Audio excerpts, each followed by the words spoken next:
Hi guys! Welcome back to my channel, Tarot1220. Good morning sa inyo. Ayan, ang tagal ko na naman na walang upload, no? Pasensya na, sobrang busy sa work dito. Alam nyo kasi, panggabi yung class ko. Ako kasi naka-assign sa after school program namin. So, yung school, meron kami after school. Ako yung inilagay doon, kaya panggabi ang aking session. So, usually, nag-start ako ng 11 AM until 8 or 9 PM. So, ngayon, buti na lang alam nyo ang bait-bait ng boss ko. Talagang, I am blessed na pinadala ako ni God sa ganitong situation na mabait yung boss. So, ngayon, nag-message yung boss ko kagabi. Sabi niya sa akin na ang starting time ko na lang daw ay 2 PM. Kasi masyado daw nakakapagod yung shift ko, sabi niya. Kasi yung school director usually siya yung nasa schedule ko. Siya yung parang in charge sa after school program before ako dumating sa school. Ngayon sabi niya, tapos ako yung nilagay ngayon doon. Kaya sabi niya, alam niya daw yung pakiramdam na sobrang pagod yung schedule ko. Kaya sabi niya, from now on, sabi niya 2 PM na daw ako mag-start. Kaya ang saya ko. Hindi ako maagang papasok ngayon. Ayun. Masyadong busy ang teacher dito sa Amerika. Hindi pa pwedeng killing time ang trabaho namin. So, bawat segundo kailangan talaga magtatrabaho ka. Actually, wala akong break. Working break ako. So, kasi hindi mo pwedeng basta-basta iwanan yung mga bata. Lagi mong i-check, lalo na yung mga preschoolers, malilikot. Yan yung kalikot-likutan nila. So, ang hirap, pero masaya. Masaya na magulo. Yun. Tapos yun, ngayon, guys, short update lang tayo sa mga nangyayari dito. And then, meron din akong news sa inyo na maybe in the next na mga video, may mga kasama ako na co-worker ko, co-teacher ko siya, si Miss Alvina Wilson. So, isa siyang Pakistani. Ayan, ipakita ko sa inyo yung picture niya. Ayan, isa siyang Pakistani na first wife naman siya, first wife. So, aalamin natin yung kwento ng buhay niya. Itong matanda siya ay 67 years old na. Napakabait nitong napakabait ni Miss Alvina. And nakatira siya sa senior home. So, kaya lagi ako nagpapadala ng oranges sa senior home dahil sa kanya. So, maraming mga matatanda doon na kailangan ng kumain ng fruits. And then, yan. Maraming nakikinabang ngayon sa oranges. Kasi nagsimula itong idea na to. Kasi itong matanda, si Miss Alvina, itong co-teacher ko, napakasipag. Sabi niya sa akin, hanapan ko daw siya ng trabaho. Kahit na tagalinis, ganun daw, mag-alaga ng matanda. Sabi ko naman, sa edad mo na 67 years old, bakit kailangan mo pang, di ba, magtrabaho ng ganun kabigat? Kasi pagka-caregiver ka dito sa Amerika, medyo mabigat, magbubuhat-buhat ka ng matanda, ganun, di ba? Tsaka sa edad niya na yon, dapat medyo nagre-relax na siya. 67 na siya eh. Dito naman kasi walang age kung kailan mo, hanggang kaya mo magtrabaho ka. So, walang age discrimination dito. Kaya, yun ang kagandahan dito. Kaya siya hanggang ngayon nakapagturo pa rin siya. Actually, siya yung kasama ko, lagi kong partner sa school ngayon. Kasi kahit 67 years old na, napakabilis kumilos. Yun, kapag may kailangan ako na tapusin, ayun, siya ang bahala. So, sa umaga, ipiprepare ko lang yung lesson namin sa mga bata. Sa gabi, bago ako umuwi, nakaprepare ng lesson. So, bahala na siya mag-execute sa morning ng mga lesson.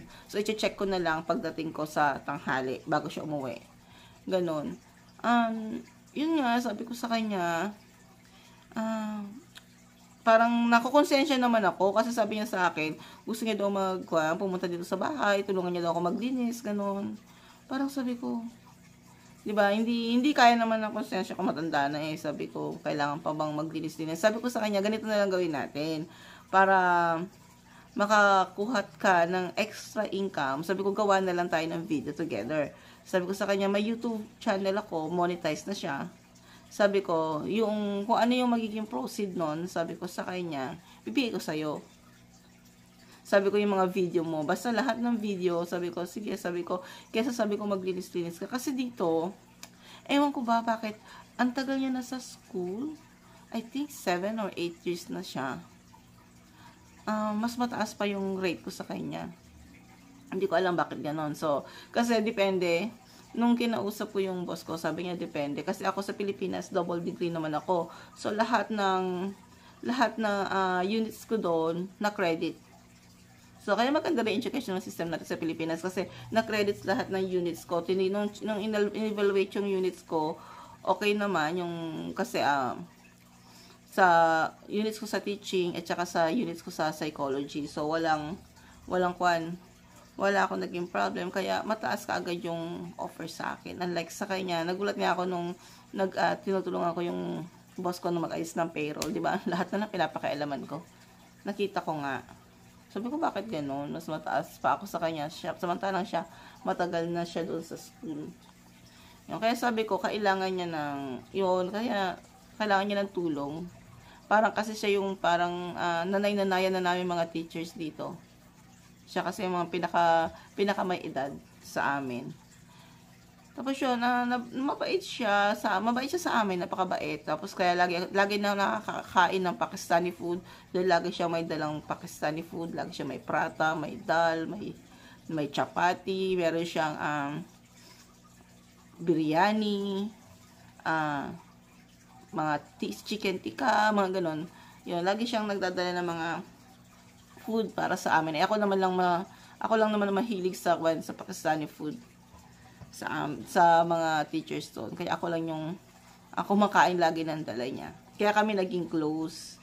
Yun, doon nagsimula. Naging close kami dalawa kasi mahilig ako kumain ng Pakistani food, ng mga spicy food. Hanggang sa nag-open up siya sa akin. Kaya yung guys, sana sa mga susunod na video, supportahan niyo kami. Kasi tatanungin natin sa kanya, paano siya nakapunta dito sa Amerika. 'Di ba? Kasi as a Pakistani woman, educated siya, teacher siya sa Pakistan. Yung edad ng 67 ng mga panahon na yon, paano siya naging teacher sa Pakistan, 'di ba? Kasi, noong mga time na yung mga 1950s or 1960s, paano siya napaaral ng parents niya, paano siya naging educated sa Pakistan, di ba? Alamin natin yon. Then, paano yung journey niya pagpunta dito sa Amerika. Tapos, ano yung pakiramdam ng first wife. Kasi iniwanan siya ng asawa for the second wife. May second wife kasi yung husband. Tapos siya, iwanan siya ng, I think, meron siyang 4 o 5 anak. So, aalamin natin yan. So, paano niya binuhay yung mga anak niya sa Pakistan. Tsaka, paano yung, actually, taga Karachi siya. Karachi, Pakistan siya. Yun. Tapos, yung asawa niya, sabi niya sa akin, parang principal daw na school. Magkaedad lang sila. So, love marriage ang nangyari sa kanila. Hindi sila arranged marriage ng asawa niya. So, marami tayong aabangan na topic sa kanya. So, itatry kong makakuha ng mga short videos sa kanya. Tapos, upload natin dito sa YouTube. Then, guys, please, tulungan nyo kami para hindi na siya maghanap-hanap ng mga side hustle niya dito. Yung makatulong din tayo sa kanya, diba? Tsaka matanda na. Tulungan natin siya. So, napakalaking bagay yung panunood ninyo, yung pagsuporta ninyo para sa kanya. Tsaka para mas makapagpadala siya ng support sa mga anak niya sa Pakistan. Alam niyo ba, mahal kasi ang expenses dito sa California, lalo na dito sa Bay Area, sa place namin. So, napakamahal ng cost of living. Sa ibang lugar, okay lang. Kasi dito talagang mahal. Nagsusweldo ka nga ng malaki, ng dollars, pero nag-spend ka rin naman ng dollars dito na mas mataas ang presyo compare sa ibang state. Katulad lang ng gas namin, ang mahal ng gas dito, ng gasoline, compare sa ibang state sa Amerika.